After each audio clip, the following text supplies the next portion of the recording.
자, 오늘도 동키 여러분에게 어려운 경제 이야기를 쉽게 풀어줄 경제 뉴스를 덕질하는 남자 뉴데일리 서정덕 증권부장 연결되어 있습니다. 안녕하세요. 안녕하십니까. 뉴데일리 증권부장 서정덕입니다. 뭐 새로운 걸 가지고 오셨어요 또? 제가 지난주에 좀 바꿔보겠다고 말씀드렸잖아요. 노력 많이 하셨네. 네, 정 많고 덕 많은 것보다 경제 뉴스를 덕질하는 남자로 바꿔봤습니다. 마음에 드세요?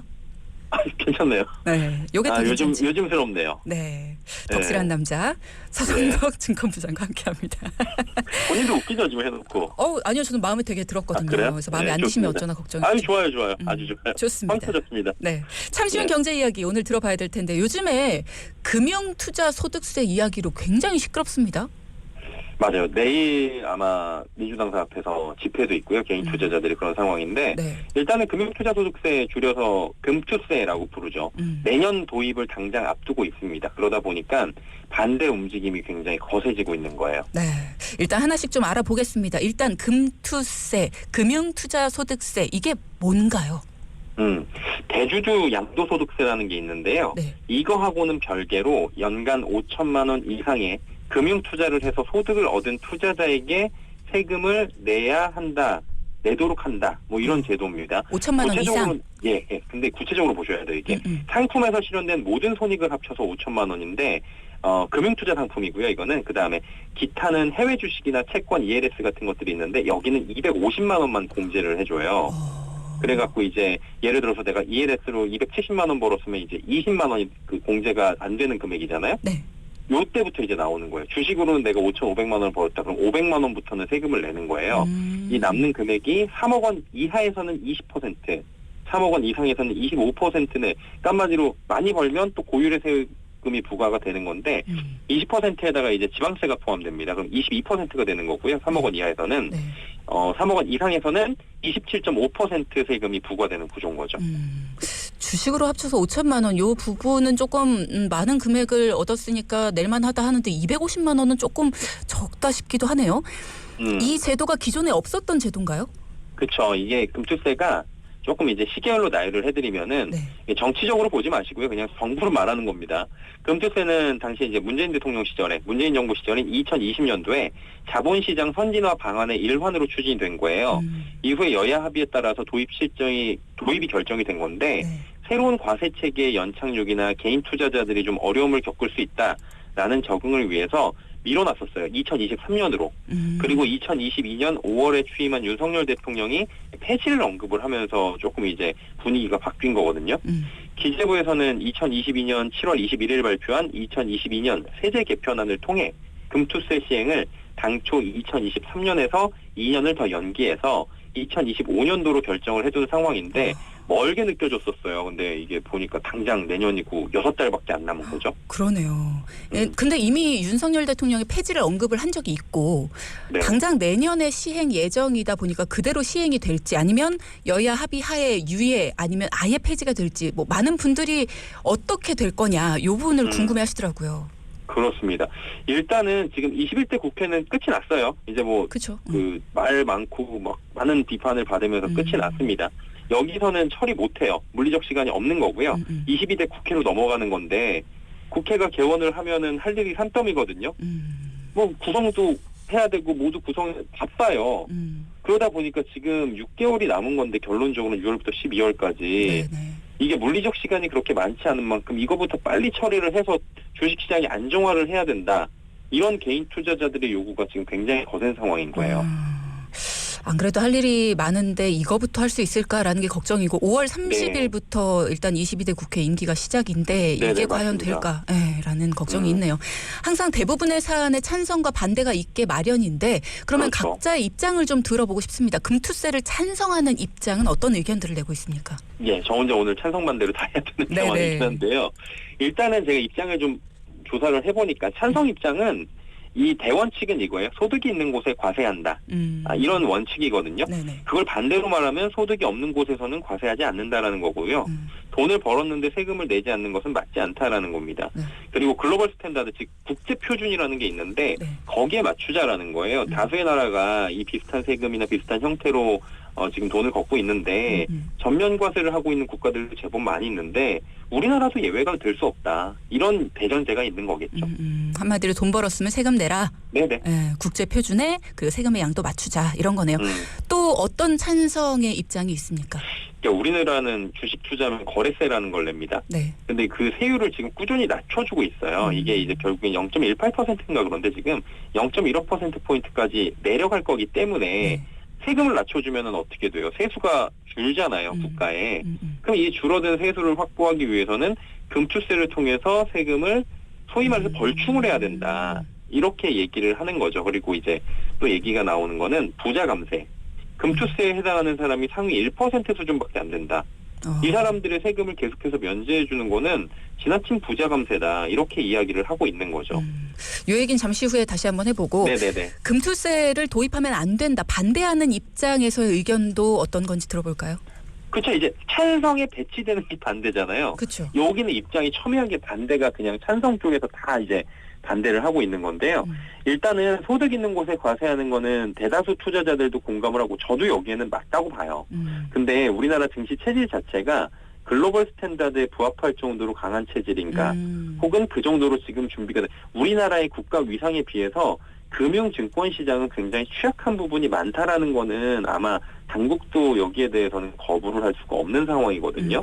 그러다 보니까 그런 반론이 기본적으로 대전제로 나올 수가 있고요. 또 이제 미국도 22%의 세금을 내는데 이게 우리만 안 내는 게 맞아? 라고 말을 많이 합니다. 근데 미국은 거래세가 없어요. 근데 우리나라는 거래세가 있는데 줄여주는 건데 있는 거잖아요. 0.15%포인트로 줄여줄 뿐이지. 그러면 이게 이중과세가 된다라는 그러네요. 지적이 나오는 거예요. 거래할 때도 돈을 내고 그다음에 양도소득세 개념으로 금투세도 내는 거고 그러면 이중과세 왜 우리가 내야 되느냐라고 얘기가 나오는 거고요. 좀 복잡한 내용인데 과세 체계를 종합과세로 편안하게 심플하게 하면 되는 건데 왜 이거 분류과세로 하느냐 이런 지적들도 지금 나오고 누굴 위해서 이렇게 하는 거예요? 이런 얘기들이 나오는 거죠. 그리고 손실난 부분 한마디로 일정 기간에 내가 수익도 나고 손실도 나면 이거 합산해갖고 종합적으로 내가 얼마를 벌었는지를 보는 한마디로 비용 처리 같은 거잖아요. 이게 그런 구조를 좀 만들어야 되는데 그 부분에 대해서 굉장히 복잡하고 고민이 좀 덜 된 거 아니냐라는 지적들이 나와요. 그리고 이제 무엇보다 상위 1% 사람들만이 누리는 혜택을 폐지하자는 거는 뭐 더더욱 말도 안 되는 발상이다. 우리도 1%에 갈 수 있는 거고 우리도 저렇게 될 수 있는데 사다리 걷어차기가 아니냐 이런 얘기가 있는 거죠. 그럼 말이 나온 김에 이 얘기 먼저 해보면 상위 네네네. 1%라는 거 그러니까 얼마나 되는 사람들한테 과세가 되느냐 이게 통계가 나왔습니까? 대략적으로는 있어요. 이게 금투세 도입을 하면은 상장 주식 과세 대상이 기존 15,000명에서 15만 명까지 10배 급증한다라는 기획재정부의 분석이 있는 거거든요. 또 이제 한국기업 거버넌스 쪽에 따르면은 포럼 쪽에 따르면은 한 명이 10억 원씩 그 만약에 돈 많은 사람들이 1%가 10억 정도를 거래를 한다고 하면은 요 사람들이 다 이제 15만 명까지 된다 그랬잖아요. 150조 원에 달한다는 추론이 나와요. 그죠. 우리나라의 지금 전체 시가총액이 2,500조 원이 좀 넘어가는 걸로 알고 있는데 한 6% 정도거든요. 최소로 잡았을 때 이 사람들 1%가 6%고 이 사람들이 떠난다고 했을 때는 조금 충격이 있다는 건데 구체적으로 말씀드리면 과세 부담의 포트폴리오 조정을 해요. 이거는 제가 취재를 하는 과정에서 주변에서 이제 이 자산가들과 직접적으로 다 있는 사람들하고도 저는 얘기를 하잖아요. 그분들이 저한테도 질문을 하기도 하거든요. 다른 사람들은 분위기가 어때요? 저한테도 물어봐요. 그러면은 포트폴리오 조정이 불가피하다라는 얘기들이 나와요. 이게 만약에 가게 된다면 그러면 이 과정에서 상당한 돈이 어디로 가냐면은 같은 세금을 내는 구조라면 거래세도 없는 미국으로 가고 말지. 그리고 미국은 지금 매일 신고가거든요. 그러니까 미국 쪽으로 비중을 늘리지라고 하게 돼요. 그러면은 외화 유출의 개념도 있고 그다음에 시가총액이 줄어드는 유동성이 빠져나가는 부분이 있는데 주식시장은 유동성이 생명인데 그러면 한국 주식시장은 상승 동력을 그만큼 잃을 수도 있다라는 지적이 여기서 나오는 겁니다. 그러네요. 1%라는 거의 비중이 생각보다는 좀 크다라는 걸 알 수가 있네요. 근데 이 사람들의 이탈이 그 정도로 크게 문제가 될 수 있나? 라는 생각도 조금 들고요. 제가 이 부분을 잘 모르니까. 맞아요. 이거를 제가 질문을 진짜 많이 받는데 야 1% 가지고 뭐 그렇게 호들갑질을 떨어 이런 얘기들을 많이 듣거든요. 저도 질문을 받고. 근데 단순 1%가 아니라 단순 계산했을 때 150조 원 이상 정도로 이 사람들이 굴리는 금액이다라고 말씀을 드린 거고 이게 아마 제가 한 건 아니고요. 저도 이제 조사된 걸 찾아봤는데 최소 금액으로 산정한 거예요. 이게 문제가 뭐냐면은 지금 6개월밖에 안 남았어요. 연말까지. 이 사람들이 포트폴리오 조정이 불가피해서 금액을 줄이게 되면 매도를 해야 되는 거잖아요. 결국 팔아야 되는 거잖아요. 그럼 이 사람들은 언제 팔고 싶냐면 증시가 내 종목이 오를 때마다 팔고 싶겠죠. 왜냐하면 싸게 팔고 싶진 않잖아요. 그렇죠. 오를 때마다 매도 물량이 나와버리면 상승할 때마다 막혀요, 위가. 그렇죠.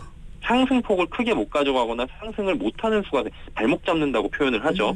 근데 이제 하락기에 만약에 매도 물량이 더해지면 밑에다가 던져버리니까 하락폭이 깊어지면서 변동성이 강해진다고 주식시장에서 표현을 합니다. 하락세가 더욱 가팔라질 수가 있어요. 증시라는 건 체질상 이렇게 움직여요, 원래. 문제는 뭐냐면 이 과정에서 돈 많은 사람들이 어차피 수익 났거나 아닌 건 뭐 팔고 딴 데로 간다니까 이렇게 생각할 수 있죠. 소액 투자자들, 뭐 조금 가지고 투자하는 사람들은 정보도 없고 뭐도 없고 회사 다니는 사람들이 나도 어떻게 돈 벌어보려고 한 건데 갑작스럽게 시세 변동이 이렇게 생겨버리면 속절없이 손실 구간에 접어들 수 있고 또 반대로 충분히 더 올라갈 수 있는 부분에서는 상승이 막히니까 답답한 경험을 할 수 있고 결국에 이거는 이들의 자산 증식에 문제를 줄 수 있게 되는 거 아니냐라는 지적들을 하는 거죠. 실제로 5년 동안 80% 이상 오른 데가 어디냐면 미국, 일본 이런 데들 막 80% 이상 오르고 막 2배 오르고 3배 오르고 이러잖아요. 근데 국내 투자자들은 20%도 안 올랐어요, 5년 동안에. 근데 왜 대한민국 증시 투자하냐? 제일 편하니까, 정보 접근성이 좋으니까 이런 것도 있겠지만 세금입니다. 네, 세금 부분이 굉장히 매력적이었다고 하는데 금투세가 만약에 시행 뒤에 이 수십조 원에 뭐 제가 볼 때 150조 원이라고 만약에 팩트가 그거고 그럼 150조 원이 다는 안 빠지겠죠. 그래도 이제 어느 정도가 빠져나간다면 상승 동력을 잃고 코리아 디스카운트가 심화될 것이다. 이런 지적들이 거버넌스 포럼이나 뭐 이런 데서 나오고 있어요. 그리고 장기 투자하는 사람들도 대거 이탈 우려가 좀 나오고 있습니다. 결국은 가장 이점으로 손꼽히던 세금 관련해서 이렇게 물게 된다면 많은 사람들이 이탈을 할 것이다. 게다가 장기 투자를 하던 사람들도 대거 이탈할 수 있다라는 말씀하셨는데 장기 투자자들은 왜요? 대한민국 증시에서 장기 투자하는 게 생각보다 쉽지가 않습니다. 저는 이거 자료를 가지고 있는 게 있는데 이 오래 가지고 있는다고 무조건 능사는 아니에요. 주식이라는 게. 그럼에도 불구하고 얼마 전에 화제가 된 사람이 누구냐면은 SK 하이닉스 직원이 직접 인증을 한 건데 에사심으로 여기를 다닌 거예요. 막 이 별론데 회사 이런 얘기 들어가면서 이 사람이 엄청난 수익을 얻었는데 이 사람이 한 주당 7,800원에 샀어요. 지금이 20만 원이 넘거든요. 네, 맞아요. 이 사람이 7,800원에 5,700주를 보유 중인 거를 며칠 전에도 인증을 했습니다. 블라인드라는 직장인 앱을 통해서. 본인이어야 돼요, 그거는. 원래 시스템이 그렇잖아요. 이 사람 총 매입 금액이 4,446만 원이에요. 근데 이제 최근에 20만 9천 원 올라갔던 SK 하이닉스 가격을 대입을 하면 주당 차액이 20만 1,200원이거든요. 이 사람이 평가 자산이 얼마냐면 순자산 잔고가 11억 4,684만 원이에요. 그러면 순수익이 얼마냐면 11억 4,684만 원에서 4,446만 원 다 떼면 그냥 11억 번 거예요. 그쵸. 순수하게 내가 투자 금액을 제외하고. 금투세 없으면 이 사람은 그대로 가져가죠. 팔면. 그러면 더 올라갈 수 있으면 안 팔게 될 수 있다라는 거죠. 근데 금투세가 도입이 확정이 됐다. 그리고 진짜 한다라고 하면은 이 사람이 얼마를 지금 세금을 내야 되냐면은 3억 원 가까이를 내야 돼요. 2억 8,940만 원인가를 내야 돼요. 세금이. 와. 그러면 이 사람이 11억 원을 벌던 거를 실수익이 7억 6,298만 원으로 줄어듭니다.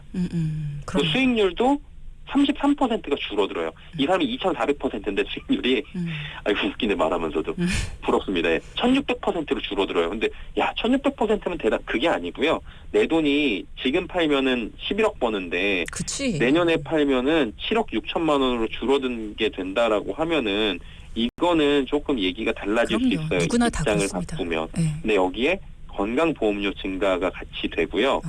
거기다가 이게 이제 자녀들 인적 공제가 들어가요. 부양가족이. 근데 이제 한 명이라도 돈을 벌면 자녀들 통장으로 해가지고 우리가 뭐 계좌 만들어가지고 요즘에 주식 투자하는 거 유행이잖아요. 부모님들 같이 모시고 사는데 주식 투자해갖고 한 달에 뭐 30만 원씩 벌 수도 있잖아요. 부모님이. 네네. 근데 그게 만약에 100만 원이 넘어가면 그게 신고가 돼야 되는데 그러면 부양가족 인적 공제가 안 돼요. 그러면은 이제 13월에 월급 직장인들도 사라져갖고 이제 부자 감사 맞냐라는 얘기들이 나오는 겁니다. 다시 이 A라는 SK 하이닉스 지목원으로 가보게 되면은 수익률 줄어들고 건보료 증가하고 이거 팔면 건보료 증가하잖아요.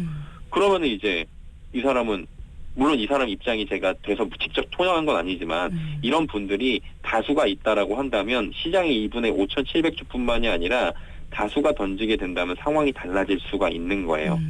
그러니까 그렇게 추론을 해볼 수가 있다라는 거죠. 이 사람 입장이 되어보고 싶습니다. 그렇죠. 사실은 그런 얘기를 많이 해요. 저희도 이런 기사를 쓰거나 그러면은 뭐 지금 옆에서 타부서 이제 부장들이랑 같이 얘기를 하잖아요. 그러면은 야 부럽다 이런 얘기. 아니 나도 3억 내보고 싶다. 그렇죠. 그러니까. 얘기는 그렇게 하는데 그치. 막상 내가 11억 원 중에서 지금 팔면 11억, 내년에 팔면은 8억 이렇게 얘기가 나오면 내년에 안 팔고 그냥 지금 팔고 내년에 26만 원까지 올라가면 어떻게 그래야 11억이에요. 주가가 30% 지금부터 그치. 올라야 지금 파는 금액인 건데 주가라는 게 30% 올라간다는 확정치도 없고 그러면 또 세금 또 올라가고 건보료 또 올라가고 맞아요. 이러니까 사람들이 고민을 안 할 수가 없는 상황이 되고 있다. 그리고 뭐 그분들뿐만이 아니라 전반적으로 공제범위나 이런 것들도 세법이 바뀌니까 네, 국세청에서도 그게 맞다라고 지금 답변을 하고 있는 거예요. 그래서 결국에는 가만 앉아가지고 이렇게 있느니 그냥 정리한다라는 생각이 들 수밖에 없지 않을까라는 그런 시장의 추측들도 나오고 있는 겁니다. 그렇게까지 많이 버신 분들이 아니라고 하더라도 어쨌든 네. 세금이 이렇게 많이 나오는 것과 안 나오는 것 이렇게 차이를 두고 생각을 해보면 당연히 세금에 대한 고민을 안 할 수가 없겠구나라는 생각이 들어요. 그렇습니다. 이게 5천만 원, 너 그거 아까 그랬잖아요. 주디가 시작할 때 5천만 원, 되게 많이 버는 거네요. 그랬잖아요. 그럼요. 그렇죠. 사람들이 요즘에 뭐라 그러냐면 댓글 보면 이제 찬반 댓글이 많잖아요. 그러면은 뭐 충분히 그럴 수 있죠. 야, 5천만 원 벌 수 있어? 이렇게 얘기를 합니다. 근데 투자라는 것 자체가 장밋빛 미래를 바라보는 거고 어쨌든 간에 계층의 사다리를 넘어가기 위해서 하는 건데 근데 이거를 못 번다고 생각하고 투자를 하진 않거든요, 사람들이. 그렇죠. 나는 주식 투자를 할 때 이걸로 집을 살 거야. 보통 이렇게들 얘기를 하지. 그래요. 나는 한 달에 20만 원만 벌 거야. 이러진 않거든요. 네. 그런 생각 자체가 좀 어불성설이다라는 지적들이 나오고요. 상황이 이렇다 보니까 개인 투자자들의 반발이 굉장히 거셉니다. 22대 국회 개원이 내일이잖아요. 30일. 네. 오후 5시에 민주당사 앞에서 금투세 강행하는 촛불 집회까지 연다고 해요. 이게 뭐 한투연 회원 100명 내외로 해가지고 개인 투자자들이 한 참석을 할 것이다. 이렇게 또 예고가 되고 있는 보도가 나오고 있는 상황입니다. 그러니까 강행을 규탄하겠다 이거죠. 그쵸. 예. 금투세 시행 여부 결국은 이제 내일 개원하는 22대 국회로 향하게 된 셈입니다. 네. 여야 간의 입장 차이는 어떻습니까? 일단은 야당이 지금 좀 이제 금투세 시행 방침을 밝히고 있어요. 네. 이게 정책위원장도 그렇고요. 그 나와가지고 지금 얘기들이 워딩 자체가 그냥 시행하겠다라는 입장인 거고요. 여당과 정부는 금투세 폐지 입장을 밝히고 있습니다. 이복현 금융감독원장이 밸류업 세미나에 참석을 했거든요. 네.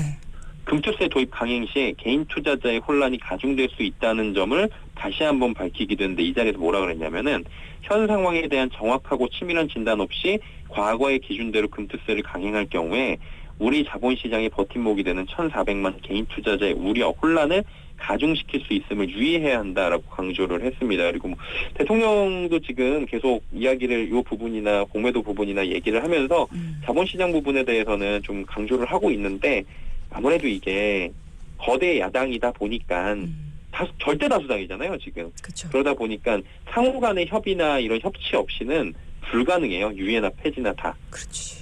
예, 그게 좀 이제 걸림돌이 되고 있는 거죠. 어쨌든 개원 이후에 여야 간의 어떤 합의 상황이 벌어질 것 같다라는 생각이 저는 드는데 그 네. 상황이 좀 일어나고 나서 다음 주에도 이 소식에 대해서 조금 더 자세하게 들어보면 좋겠다는 생각이 드네요. 다음 주에 안 할 것 같은데 이 얘기. 아니 다음 주에 얘기 안 나올. 지금 국회는 할 일이 제가 뭐 경제 쪽이지만 정치 쪽 이제 사회 쪽 보면은 할 일이 너무나도 많습니다.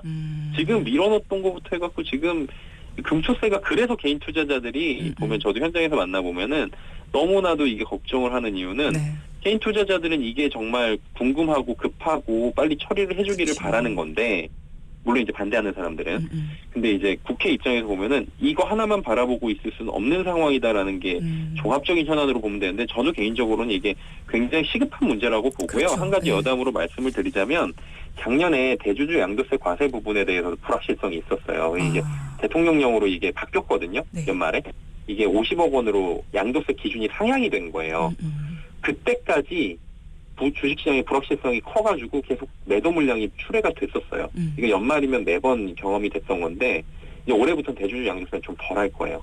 그럼 이제 연말이 다가오면 다가올수록 이게 처리가 안 되면 주식시장에서 되냐 마느냐 하면은 사람들은 위험을 해지한다고 표현하잖아요. 피하잖아요. 네. 그러면 일부라도 팔겠죠. 그 물량들이 나오면은 또 물량 부담이 될 거예요. 그래서 주식시장이 제일 싫어하는 게 불확실성이라고 하는데 그게 빨리 종식이 돼야 우리나라도 일단은 뭐 기본적으로 디스카운트 요인들이 해소가 될 수 있다라는 지적이 있는 만큼 이 부분들도 좀 시급하게 좀 봐야 되지 않을까라고 개인적으로 그렇죠. 제 이쪽 취재를 해서 그런 게 아니고요. 보고 있습니다. 일단 촛불 집회도 열리니까 뭐 관련 뉴스가 있으면 짚어드릴게요. 네네. 얼마든지 짚어드리도록 네. 하겠습니다. 자, 오늘 금투세와 관련한 이슈들 정리해봤고요. 오늘 뉴데일리 서정덕 증권부장과 함께했습니다. 고맙습니다. 네, 고맙습니다.